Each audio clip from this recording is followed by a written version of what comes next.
আৰু আমি মিত্ৰ দল অসমত 14খন আসনৰ ভিতৰত এখন আমাৰ মিত্ৰ দলৰ UPPL, 2খন আমাৰ AGP আৰু আমাৰ মূল লক্ষ্য হ'ল আমি নৰেন্দ্ৰ মোদীজীক এইবাৰ 400ৰ ওপৰত MP নি জিকাব লাগে।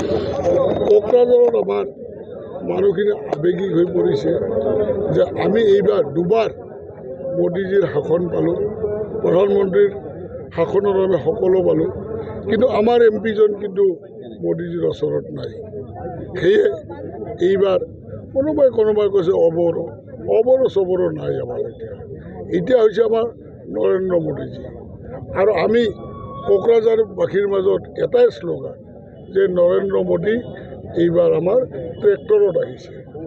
কাৰণ নৰেন্দ্ৰ মোদী আপোনালোকে জানে আমাৰ প্ৰধানমন্ত্ৰী ঋষি ৰাজৰ্ষি, তেখেতে চাইকেলতো আহে, তেখেতে খোজকাঢ়িও আহে, তেখেতে ইমান লাক্সাৰিয়াছ নহয়।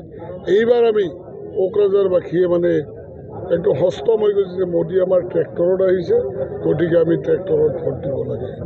আৰু বৰপেটা সমষ্টিত মোদীজী আহিছে আমাৰ হাতীত উঠি, হাতীত ভোট দিব লাগে।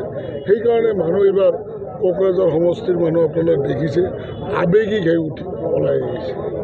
তাতে বড়ো বুলি জয়ন্ত বড়ো কি বড়োৱে না কি আমি নাজানো, জয়ন্ত বড়ো আমাৰ মোদীৰ ওচৰত নি বহাব লাগে আৰু আমাৰ সমষ্টি আমাৰ BTRৰ কথা তেখেতে আমাৰ দিল্লীৰ মস্তৰত উপস্থাপন কৰিব লাগে। আপোনাক ক'লে আজিও হেনো নৱশৰণীয়াক আৰ্থিকভাৱে সহায় কৰিব তেওঁ কৈ আছে। কোনে নৱশৰণীয়া শব্দটোৱে নাই।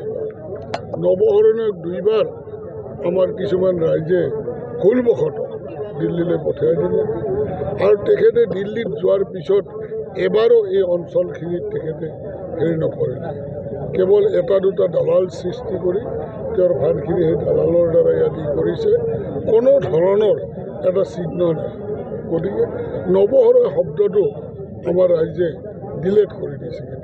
কেতিয়াবা বদৰুদ্দিন আজমলে কৈছে যে আকৌ বিয়া পাতিব বুলি কৈছে, তেওঁ আকৌ বিয়া পাতিব পাৰিব বুলি। গতিকে বদৰুদ্দিনৰ আচলতে কথাটো হ'ল কি, পুৰণা তেওঁলোকৰ যিটো হেৰি আছিল, এক্ট আছিল, এক্ট মতে তেওঁলোকে 7টাকৈ বিয়া কৰিব পৰা আছিল।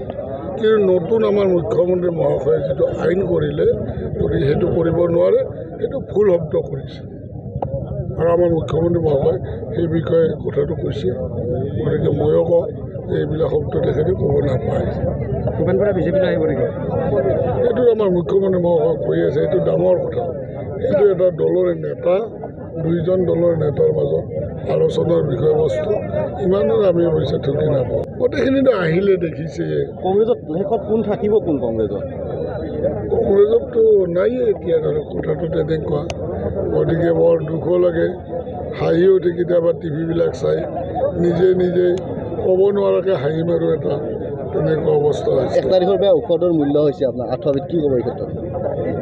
ঔষধৰ মূল্য হৈছে যদিও আমাৰ মাননীয় প্ৰধানমন্ত্ৰী মহোদয়ে এই বিষয়ে বিবেচনা কৰি আছে, এই বিষয়ে আলোচ্য বিষয় তেওঁলোকৰ চাই আছে, এইটো কিবা এটা কৰিব। হাগ্ৰামা মহিলাৰ ভৱিষ্যত কি হ'ব? হাগ্ৰামা মহিলা সেই আমাৰ BTRৰ বিশেষকৈ মই হেৰি কৰিছোঁ, অধ্যয়ন কৰিছোঁ, এইবিলাক দুবাৰ মানলৈ থাকে, তৃতীয়বাৰৰ পিছত শেষ হৈ যায়। আৰু শেষ হৈ যোৱাৰ পিছত ৰাজনীতিত উঠাৰ কোনো চান্স নাই সিহঁতৰ মহিলাৰ। গতিকে এতিয়া গাঁৱে ভূঞে ষ্ট্ৰীট কৰ্ণাৰ মিটিং কৰি আছে 2-এখন। গতিকে MP নিৰ্বাচনৰ কাৰণে ষ্ট্ৰীট কৰ্ণাৰ মিটিঙে পাত্তা নাপায়।